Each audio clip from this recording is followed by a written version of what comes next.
Greetings and an awesome day, class. I am the artificial intelligence avatar for Even. Our goal for today is to investigate balanced forces and unbalanced forces. Isaac Newton's first law of motion states, a body at rest will remain at rest, and a body in motion will remain in motion unless it is acted upon by an external force. This means a body or object is balanced. What then happens to a body when an external force is applied to it? That situation is described by Newton's second law of motion. According to NASA, this law states, force is equal to the change in momentum per change in time. For a constant mass, force equals mass times acceleration. This is written in mathematical form as F equals ma. F is force, N is mass, and is acceleration. The math behind this is quite simple. If you double the force, you double the acceleration, but if you double the mass, you cut the acceleration in half. Newton's second law of motion pertains to the behavior of objects for which all existing forces are not balanced, unbalanced. The second law states that the acceleration of an object is dependent upon two variables, the net force acting upon the object and the mass of the object. The acceleration of an object depends directly upon the net force acting upon the object, and inversely upon the mass of the object. As the force acting upon an object is increased, the acceleration of the object is increased. As the mass of an object is increased, the acceleration of the object is decreased. The wider implications of balanced and unbalanced forces relate to stability and motion in physical systems, defining whether an object maintains a constant state, rest or constant velocity, or undergoes a change in motion, acceleration. Watch the following video. Be sure to actively listen for vocabulary and embrace the frustration of new information that might not be clear at first. Remember, successful scientists are self-regulated during experiments and use introspection to determine how they feel throughout experiments. You will need to think about your thinking. That's called metacognition.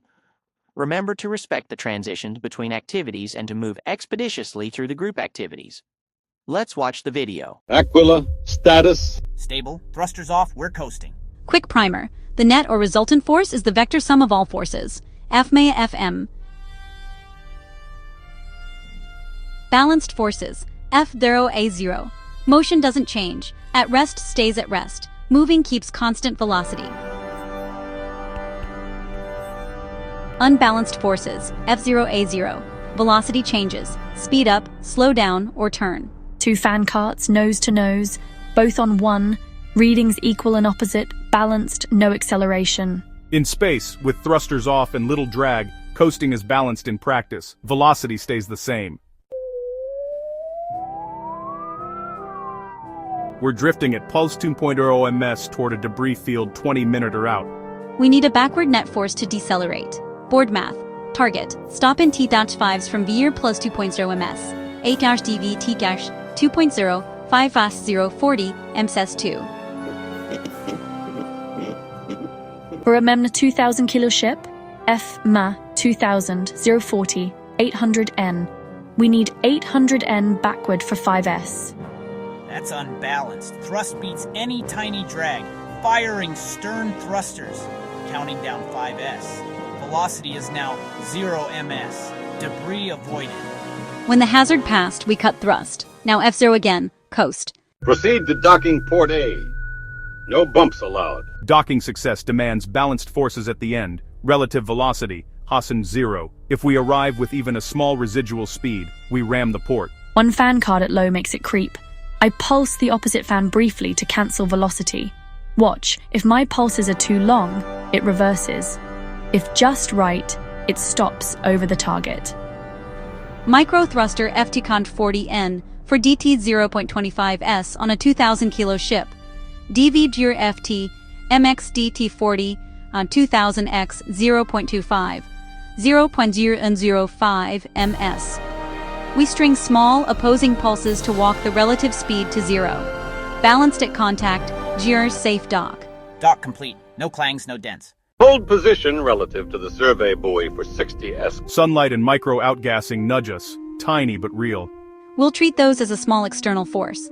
To hover relative to the buoy, we add a matching opposite thrust so the net sums to 0. F pot F sun plus outgas plus F thrusters, hour 0. Spring scale shows a gentle 2N push. I apply a 2N opposite pull. Readings cancel, balanced. Station keeping nominal. Team after surveying the barren rocks.